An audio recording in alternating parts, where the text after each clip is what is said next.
Ellicott City continues to clean up following the deadly flood that roared through the historic town. Officials are allowing displaced residents and business owners to access their properties until 7:30 tonight. They say more than 200 vehicles have been fished out of the water, and as Byron Scott reports, there are plenty more still in the river.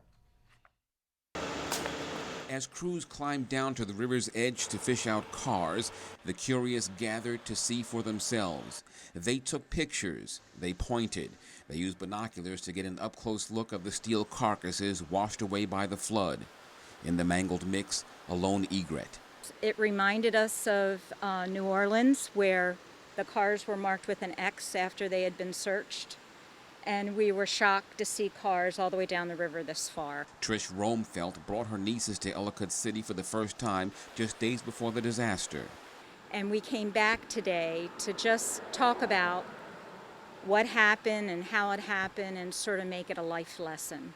You know, do you stay in a car? Do you get out of a car in those situations? Respect for the people and the buildings. And it's been good for them. 5 days after the deadly flood, Jeff Joles found his car. This is it, a 2016 Subaru. He says this is or was his neighbor's Porsche. Joles was too upset to talk on camera. It's a very quiet place to walk around. For those who grew up in the area, it's still hard to believe. To see everything that once was and to see it gone, it's just like a nightmare. I cried when I found out what happened.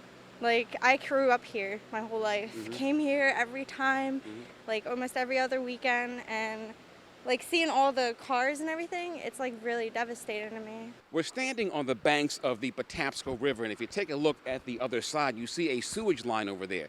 Now, that line burst in certain sections, causing millions of gallons of sewage to spill into the river. And now officials are telling people in the area to stay out of the water. This time of year, you'll have a lot of families that come into State Park and they go into Ilchester, and there's a swinging bridge they can access, and they'll go in and use the park facilities there. Despite that warning, people took to the water. As for the cleanup, it came to a halt yesterday after it was determined 2 buildings on Main Street would have to be demolished, a setback for a city on the mend. It'll rebuild. It'll do fine. It's just going to take some time. It's going to take some, I guess, some government money or subsidies and things like that to help fund it, but it should work out fine. In Ellicott City, Byron Scott, CTV News.